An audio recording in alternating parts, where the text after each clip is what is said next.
Kingite, the Inuktitut name for Cape Dorset, meaning high mountain. A small, remote hamlet on the southwest tip of Baffin Island in Nunavut. It is home to 1,300 people, 95% of whom are Inuit.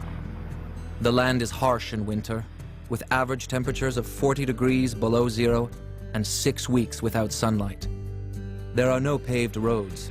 Snowmobiles and ATVs are the main means of travel for all family members. The traditional Inuit way of life is in evidence everywhere. Women wear the amauti, with a hooded pouch to carry their babies. Hunting still provides a primary source of food. Caribou and other game are staples of the Inuit diet.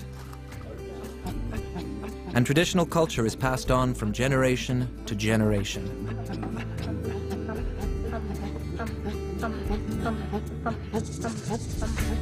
Cape Dorset is considered the epicenter of Inuit art. It has the longest history of traditional Inuit printmaking in Canada, and its carvings and prints are marketed worldwide through a highly evolved infrastructure. Established in the late 1950s, the West Baffin Eskimo Cooperative was the first Inuit-owned cooperative operated by its members. For over 50 years, the co-op has provided an outlet for artists to create and market their art. Serpentine, the distinctive dark green stone used for carving, is found within 70 kilometers of Cape Dorset. Locals bring the raw stone to the West Baffin Eskimo Co-op, where it is weighed and its value determined. The co-op provides the raw materials to the carvers, who in turn supply it with the finished product. Carvers work outside their homes, in all weather conditions, working the stone in a cloud of dust until the figure emerges. The stone is then sanded and polished, and the completed piece brought to the co-op for sale. There are more than 60 carvers living here. Printmaking is equally renowned in Cape Dorset. At the West Baffin Eskimo Co-op in the Kingite Studios, a series of prints is produced each year. The stone-cut print is unique to Canada's north and has been the chosen medium of the Kingite Studios for 50 years. This loon print is the largest ever created, with a template carved in slate. The slate surface is carefully inked and the delicate paper placed on top. The ink is pressed into the paper by hand and the finished product gently lifted off the template. The print is one of 50 due to be released in the fall 2008 collection. Stenciling is another popular method of printmaking at the studios. The shapes are cut into heavily waxed paper and ink is stamped or brushed onto the paper below.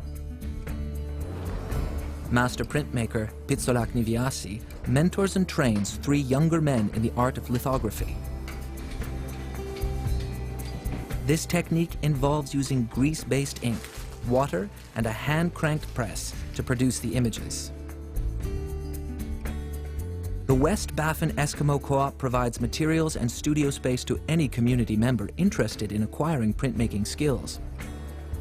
Many a celebrated Inuit artist got their start at the Kingite Studios. Perhaps the most famous Cape Dorset artist of all is Kenojuak Ashawak. Now 80 years old, Kenojuak has received numerous honors, including the Order of Canada and the National Aboriginal Lifetime Achievement Award. Her captivating style and work has been included in almost every print collection since the late 50s. And her work has been reproduced on Canadian stamps and coins. Although she has traveled all over the world, Kenojuak still lives and creates her work in her small home in Cape Dorset, surrounded by family. Like Kenojuak, most people choose to remain in Dorset, where they can maintain their traditional culture, producing unique and masterful artworks. The Inuit people of Cape Dorset have a solid sense of family, society, and tradition, and through their art have managed to place this tiny hamlet prominently on the international art scene. Its people are proudly passing on their traditions, maintaining their culture, and thriving in the place they call home.